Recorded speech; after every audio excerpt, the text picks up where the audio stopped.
በስመ አብ ወወልድ ወመንፈስ ቅዱስ አሃዱ አምላክ አሜን። ክብርን እግዚአብሔር አምላክና ይሁን። ሰላም አህዋት ናይ እግዚአብሔር ሰላም እስኩልኻትኩም ይሁን። ለማዓንቲ ሓደ ብትኽክል ዘየድልይ መልእክትታት ቪድዮታት በትግርኛ በተለይ ይልቃ ኣሎ። ታይ ዝብልዩ ቡና ዝሰቲ ናይ ዲያብሎስ ባሪያ እዩ፣ ቡና ዝሰቲ ናብ መንግስተ ሰማያት ይኣቱን እዩ ዝብል ነገራት ነዚ ምክንያት ገይሮም ዘምጽዎ ነጥብታት ስለዘሎ እስኪ መጽሐፍ ቅዱስ መሰረት ክንሪኦ ኢና።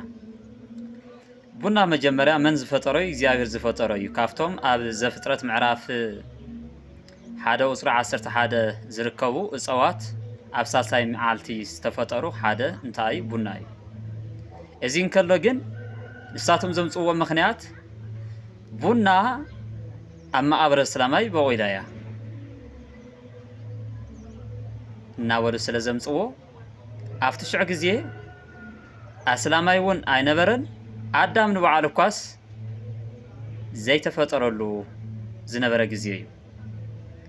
ስለዚ ቡና ኣብ መቃብር ኣስላማይ ዝተፈጥረት ወይ ደሞ ዝበቆለት ከም ዘይኮነት ካብ መጀመርያት ሒዛ ዝተፈጠረት ምዃና ካብ እጽዋት እውን ሓንቲ ምዃና እጽዋት ኢሉ ካብ ዘምጽኦ ኣብ ሳልሳይ መዓልቲ ካብ ዝተፈጠሩ ዘፍጥረት ምዕራፍ 1 ቁጽሪ 11 በደንብ ረይዎ ማለት እዩ። ካላይ ዝገብርዎ ምክንያት ቡና ኣይስተን ዝብሉሉ ምክንያት ብመዓልቲ ሰቕለት ጎይታና ኢየሱስ ክርስቶስ ጎይታን ክስቀል እንከሎ ካልኦት ኩለን እጽዋት እንክልምልማ ካልኦት ኩለን እጽዋት እንክናቕፃ እንከለዋ እንክጽምልዋ እንከለዋ ንሳ ግን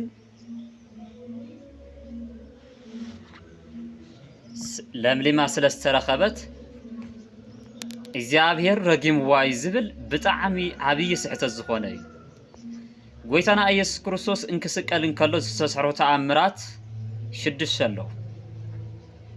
ካብቶም 6 እጽዋት ጸምለው እጽዋት ነቐጹ ዝብል ፈጺምና ኣይንረክብን ኢና። ጎይታና ኢየሱስ ክርስቶስ እንክስቀል እንከሎ ዝተረኣዩ ምልክታት 6 ምዃኖም ኣብ ወንጌል ማቴዎስ ምዕራፍ 27 ካብ ቁጽሪ 45 ክሳብ 52 ቀዳማይ ፀሓይ ጸልመተት፣ ካላይ መጋረጃ ቤተ መቅደስ ተቐደ፣ ሳልሳይ ምድሪ አንቀጥቀጠ፣ ራብዓይ ኣኻውሕ ተጨዱ፣ ሓምሻይ መቃብር ተኸፍቱ፣ ሻርሻይ ደሞ ሙታን ተስኡ ዝብል ይርከብ ማለት እዩ።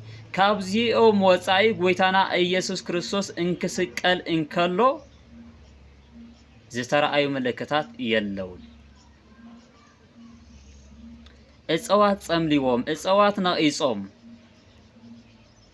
ቡና ንበይኑ ግን ለምሊሙ ዝርከብ ዝብል ናይ ስሕተት ትምህርቲ እዩ። ሳልሳይ ዘምጽዎ ምክንያት ኣይሁድ ንጎይታ እንክሰቕሉ እንከለውሲ ቡና እናሰተዩ ንኸይድቅሱ ቡና እናሰተዩ ነይሮም ቡና ምስታይ ይጥቀሙሉ ነይሮም። ብጣዕሚ ድንዛዝየ ዘለዎ ዕሽነት ዘለዎ ትምህርቲ ማለት እዩ። ንኣብነት እሺ ኣይሁድ ኣብቲ ሽዑ ግዜ ወይኒ ይሰትዩ ነይሮም እዮም። ወይኒ ይሰትዩ ስለ ዝነበሩ ወይኒ እናሰተዩ ይሰቕልዎ ስለ ዝነበሩ ሲ ሕዚ ወይኒ ኣይንጥቀምን ዘለና ማለት እዩ። ወይኒ ኣይንሰትን ዘለና ማለት እዩ። ወይኒ ካብቲ ንስጋሃዊ ደሞ እንጥቀመሉ ሓደ ደይኮነን። ከመይ ዓይነት ድንዛዜ ካልኣይ ቡና እናሰተዩ ይሰቕልዎ ነበሩ ዝብል ኣብ ወንጌላት ፈጺምና ኣይንረክብን ኢና። ብጣዕሚ ስሕተት ዝኾነ ትምህርቲ እዩ። ንኸይድቀሱስ ቡና እናሰተዩ ንጎይታ ይሰቕልዎ ነይሮም ዝብል ኣይንረክብን ኢና። ሳልሳይ መርትዖ ብትኽክል ናይ ስሕተት ትምህርቲ ምዃኑ ዝፍለጥ ኣይሁድ ንጎይታና ኢየሱስ ክርስቶስ ክሰቕልዎ እንከለዉ ቀትሪ ድዩ ነይሩ ለይቲ ነይሩ። መጽሓፍ ቅዱስ ዘምህረና ብመዓልቲ ብወጋሕታ ከም ዝሓዝዎ ብደንብ ደሞ ሻርሻይ ሰዓት እናበለ ዝጠቕሶ ቀትሪ ከም ዝነበረ ቀትሪ ስለ ዝነበረ እውን ፀሓይ ከም ዝጸልመተት ብርሃን ከም ዘይሃበት ብደንቢ ዝገልጸልና እንከሎ ለይቲ ከም ዝነበረ ድቃስ ንኸይመጾም ድሞ ቡና እናሰተዩ ይጥቀምሉ ከም ዝነበሩ ኢልካ ምሕላፍ ብጣዕሚ ዝሕዝን እዩ። ነዚ ትሕልፉ ዘለኹም ሰባት ግን መጀመሪያ ነዚ በየና አይ ዝመጽእ ዘሎ ብትኽክል ናይ ቤተ ክርስቲያንና ዶግማ አይኮነ ናይ ቤተ ክርስቲያንና ቀኖና አይኮነ መጽሐፍ ቅዱሳውን አይኮነን ብሱ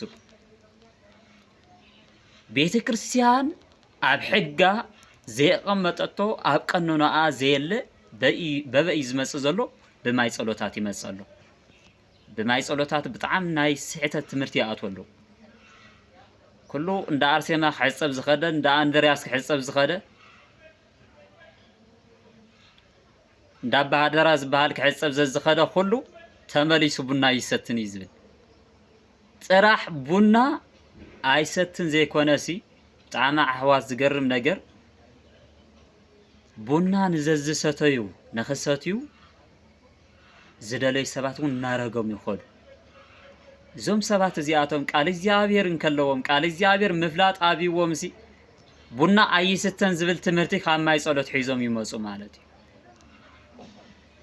እቶም ማይ ጸሎት ዝሕጽቡ ቅዱሳን ዝበሃሉ ደሞ ስለዚ ሰምዕዎም ከም መምህራን እውን ስለዝረአዩ ቡና አይስተን ኢሎም ይሰድዎም ማለት እዩ በተለይ ብናይ ማይ ጸሎታት ዝመጹ ናይ ስሕተት ትምህርቲ ብትኽክል ሒዚ ኣብ ቤተ ክርስቲያንና መምህራን ካብ ዘይመምህሮም ዝተለዓለ ንህዝቦም ካብ ዘይመቆጽጻር ዝተለዓለ ነቲ ህዝቢ ተቋጻጺሮም ስለ ዝርከቡ ኣሕዋት ነስተውዕል ንጠንቀቕ ካብ ከምዚኣቶም ዝበሉ ሰባት ነምልጥ ብናይ ባዕሎም ትምህርቲ ጠቕላላ ናይ እግዚአብሔር ቃል ብዘይኮነ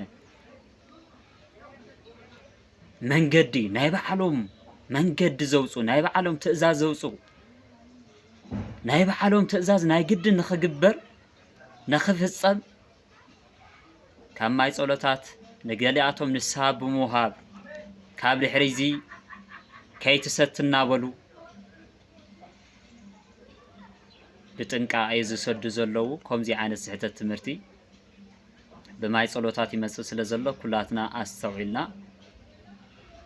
ሎማዓንቲ ሂወኩም ዘለኹም መጽሓፍ ቅዱሳዊ ዝኾኑ ነገር መጽናዓት ገይርኩም ነዞም ቡና አይስተን ቡና ዝሰተየ ናይ ዲያብሎስ ባሪያ እዩ ቡና ዝሰተየ ናብ መንግስተ ሰማያት ያኣቱን ቡና ናይ እስላማ እያ ናይ መሐመድ እያ መሐመድ ዝተጠቀመላ እያ እናበሉ ዝኸዱ ምስ አስላም እንፈላለየሉ በእምነት ክርስትና ብናይ ክርስቶስ አምላኽነት ደአንበር ብኾምዚ ነበረያ ነበረ ዝኾነ ተረት ዝኾነ ትምህርቲ ከምዘ ይኮነ ኩላኻትኩም ክተስተውዕሉ ይግባእ ስለዚ ነበረና ጊዜ ክብርን እግዚአብሔር አምላኽና ይኹን አሜን